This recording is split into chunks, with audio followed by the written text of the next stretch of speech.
De retour sur Twitch avec Caroline. Le retour. Salut, ouais, le retour, ça fait longtemps. Ça fait quelques mois. Ça fait quelques, bah oui, écoute, 15. Oui, effectivement. Tout se passe bien ? Tout se passe très bien, tout se passe très bien. Écoute, le retour n'était pas prévu pour ce soir, mais tu vois, voilà. Est-ce que tu as investi dans des actions dans les danettes ? Non, ça c'est son père, tu vois. Ah. Il achète des danettes depuis quelques années. Et la diversification, lui connaît pas, tu vois. Tu fais la diversification alimentaire chocolat pour les enfants, mais caramel. pas pour le papa. Il y a 2 diversifications. C'est ça, ouais, non, il me prend que chocolat en plus, mince. tu vois. Juste chocolat noir, même pas le chocolat au lait. En moins, c'est light. C'est ça. Donc de retour pour l'athlète de Caro. Ouais, je me suis dit, allez, tu m'as demandé, je me suis dit, bon, j'ai 5 minutes entre lui faire manger des bouts de saucisse et... Donc voilà. Bah non, en fait, il y avait plein de choses à dire. Il y a plein de... Il y a quoi dire, effectivement. En ce moment. Et puis, je me suis dit, tiens, quand même, en ce moment, il y a beaucoup de plaintes qui sont déposées et ça m'a un petit peu, titillé. Je pensais surtout à l'affaire Betaram, dont je vais beaucoup parler aujourd'hui. Et puis, récemment aussi, j'entendais parler de l'affaire Le Squarneck. Et en fait, j'ai l'impression qu'à chaque fois, il y a une surenchère, tu vois, dans le nombre de victimes. Enfin, t'as 100 victimes pour Betaram et puis, en fait, quasiment 300 pour le chirurgien. 100 annoncés, hein. Ouais, annonce, sans plainte déposée. Ouais, c'est ça. Après, bien sûr, il peut y en avoir beaucoup plus. Et puis, donc voilà, donc pour reprendre un peu Betaram, donc c'est cette institution privée soutenue financièrement par l'État. On y reviendra parce que ça reste quand même un peu problématique, surtout personnellement faisant partie du public. Et donc il a fallu attendre 2023 pour que en fait un ancien pensionnaire crée son groupe Facebook et puis en fait se propose de recueillir tous les témoignages de sévices sexuels ou autres qui auraient été en fait subis par des jeunes là-bas. Et donc, cette collecte, on n'est pas déçus, on est plutôt horrifiés de ce qui a pu se faire. Ça fait quand même assez froid dans le dos. Et personnellement, en fait, ça faisait écho, et c'est là aussi où je veux faire le lien, sur le scandale du nouveau programme d'éducation à la vie sexuelle et productive et affective.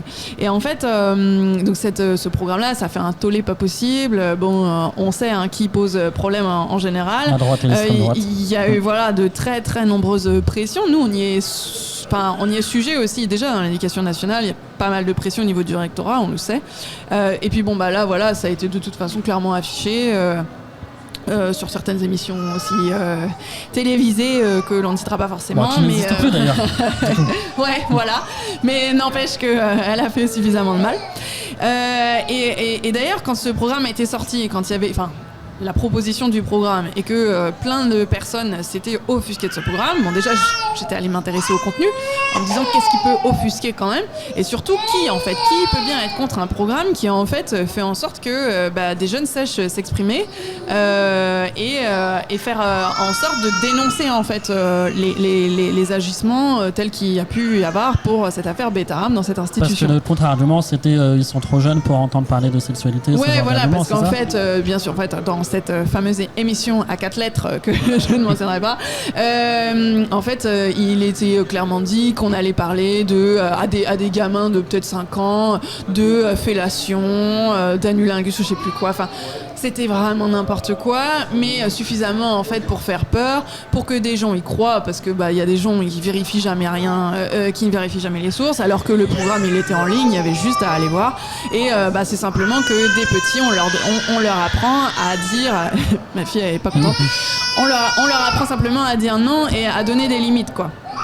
Donc bref, et voilà, je me suis, ça m'a rappelé qu'en fait, certains avaient peut-être pas tout à fait tort, c'est-à-dire que ce programme d'éducation à la vie sexuelle et affective, en fait, il gêne les prédateurs et il gêne ceux qui défendent ces personnes-là.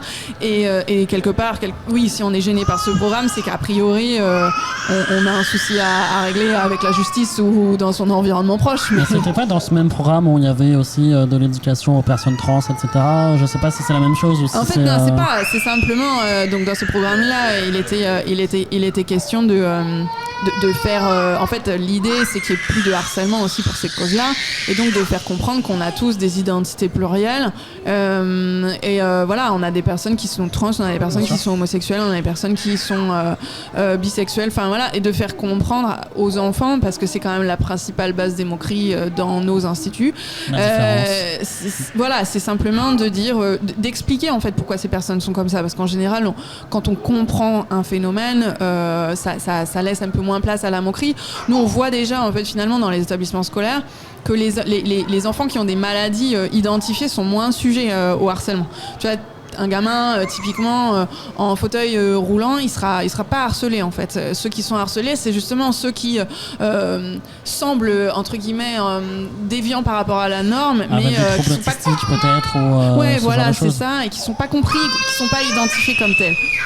Donc voilà, identifier les choses, ça veut pas dire inciter les gamins à être de toute façon, tu vois, si t'es pas trans, tu seras pas trans. Non, c'est pas à 16 ans qu'ils vont se dire tiens, peut-être mon identité de genre va changer.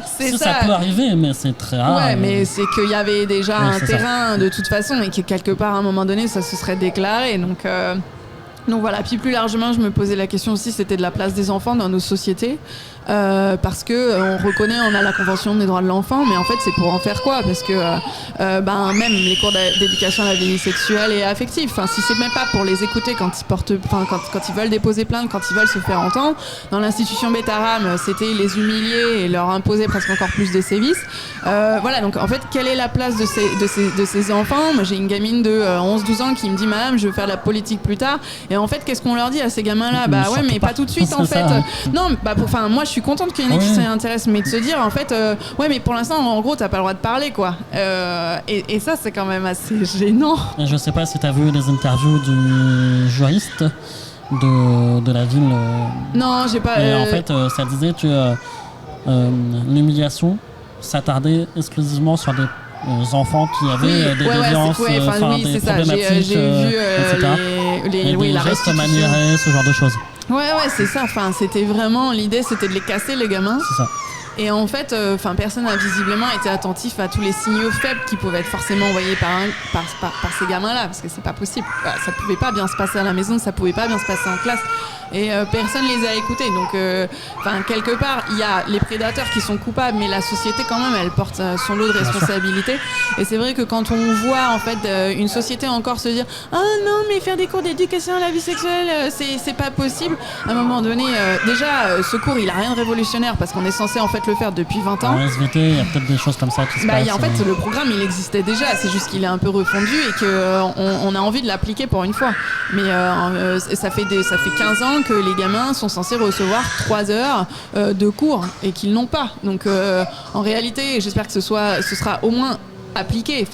C'est pour vouloir des professeurs, malheureusement, je pense. En fait, c'est surtout mettre des heures pour ça et dédier des professeurs pour ça ou des gens qualifiés pour ça. Si tu donnes ce cours à personne, il sera pas fait. C'est logique. Et nous, si on en parle en classe, si c'est pas dans le cadre de ce cours, j'imagine pas ce qu'on va recevoir de la part des parents. Bon, je pense que le devoir m'appelle. C'était un bon retour, au moins ça t'a permis de revenir et peut-être te redonner envie d'en faire. Voilà, c'est ça. Merci beaucoup, Caroline. Merci à toi. Salut. Petite pause.